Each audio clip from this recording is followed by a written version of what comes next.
আমাদের অনেকেই পারিবারিক অ্যালবাম এবং পুরনো ছবি সংরক্ষণ করে রেখেছি।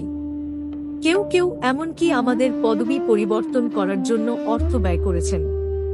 এমন কিছু লোক আছেন যারা তাদের পারিবারিক শিক নিয়ে গর্বিত, আবার কেউ কেউ আছেন যারা একটি নতুন পরিচয় খুঁজছেন। আমাদের সংস্কৃতিতে একটি পদবি কেবল একটি নাম নয়, এটি বর্ণ, অঞ্চল এবং গর্বের গল্প। কিন্তু আজকের সুসমাচার আমাদের মনে করিয়ে দেয়, আমাদের আসল বংশতালিকা রেকর্ড বা ছবিতে নয়, বরং ঈশ্বরের সাথে আমাদের সম্পর্কের মধ্যে। আমাদের ইতিহাসে মর্যাদা এবং পরিচয়ের সন্ধানের একটি গল্প রয়েছে। একটি বর্ণভিত্তিক সমাজে জন্মগ্রহণকারী ড.বি.আর. আম্বেদকর অহংকার থেকে নয়, বরং সমতা এবং মর্যাদা দাবি করার জন্য তার পদবি পরিবর্তন করেছিলেন।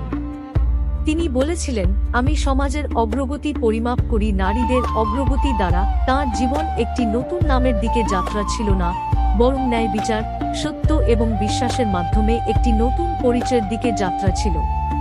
প্রকৃত মর্যাদা একটি নামে নয়, বরং সততা, দয়া এবং ঈশ্বরের বিশ্বাসের সাথে জীবনযাপনের।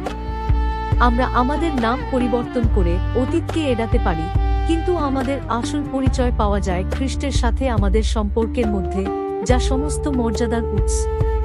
আজকের সুসমাচার শুরু হয় যিশুর বংশতালিকা দিয়ে।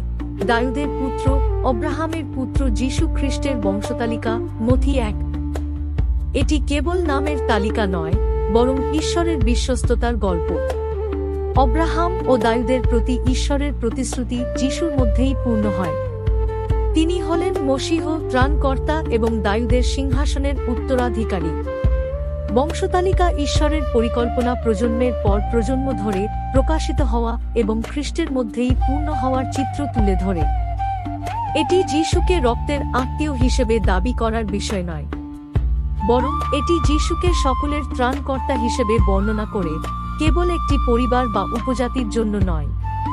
রক্তের দোষের উপর নয়, বরং বিশ্বাস এবং বাপ্তিস্মে আধ্যাত্মিক অন্তর্ভুক্তির উপর আলোকপাত করা হয়েছে। বিশ্বাসের মাধ্যমে আমরা অব্রাহামের সন্তান এবং ঈশ্বরের প্রতিশ্রুতির উত্তরাধিকারী হই। যিশুর প্রতি আমাদের অধিকার রক্তে নয়, বরং বিশ্বাস এবং তাঁর গির্জার সদস্যপদে। আম্বেদকর যেমন ধার্মিকতা এবং বিশ্বাসে মর্যাদা খুঁজে পেয়েছিলেন, তেমনি আমরাও যেন খ্রিস্টের মধ্যে প্রকৃত পরিচয় খুঁজে পাই। পারিবারিক নাম পুরানো হোক বা নতুন, গুরুত্বপূর্ণ বিষয় হল ঈশ্বরের দ্বারা শিক্ষা লাভের এবং তাঁর পরিবারে বসবাস করার আমাদের ইচ্ছা। আমাদের বংশতালিকা রেকর্ড বা ছবিতে নয়, বরং ঈশ্বরের সম্পর্কের মধ্যে। আমরা